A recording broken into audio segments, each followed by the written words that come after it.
بسم اللہ الرحمن الرحیم۔ السلام علیکم۔ ایک آدمی بہت دولت مند تھا لیکن اس کے بیوی اور بچے نہیں تھے۔ ایک دن اس نے اپنے تمام کارندوں کو رات کے کھانے کی دعوت دی۔ اس نے ان کے سامنے میز پر ایک طرف قرآن مجید اور دوسری طرف کس چیز کو لینا ہے۔ نگہبان نے بے شرمی سے کہا، میری خواہش تو یہ ہے کہ قرآن مجید کا انتخاب کروں، لیکن مجھے قرآن پڑھنا نہیں آتا، لہٰذا میں پیسے لوں گا کیونکہ میری مالی حالات کے مطابق اسی میں میرا فائدہ۔ کچھ رقم رکھی۔ جب سب کھانے سے فارغ ہوئے تو اس نے سب سے پوچھنا شروع کیا کہ قرآن مجید کا انتخاب کریں گے یا پیسوں کا۔ سب سے پہلے اپنے نگہبان سے پوچھا کہ قرآن مجید اور اس رقم میں سے ہے۔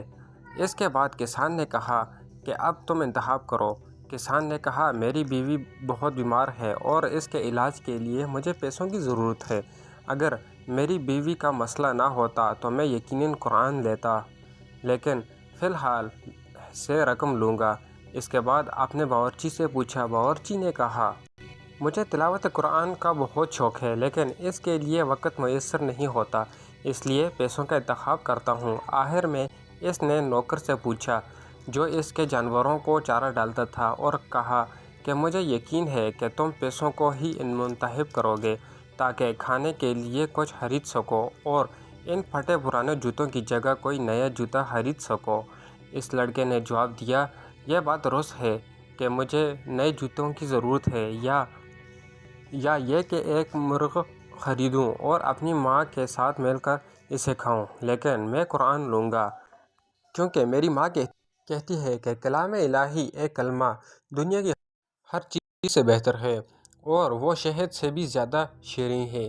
اس نے قرآن مجید اٹھایا اور جیسے ہی کھولا تو اس میں 2 لفافے نظر آئے۔ ایک لفافے میں میز پر رکھی ہوئی رقم سے 10 گنا زیادہ رقم تھی اور دوسرے لفافے میں ایک وصیت تھا جس پر لکھا تھا، یہ شخص بہت جلد ہی اس دولت مند آدمی کا وارث بنے گا۔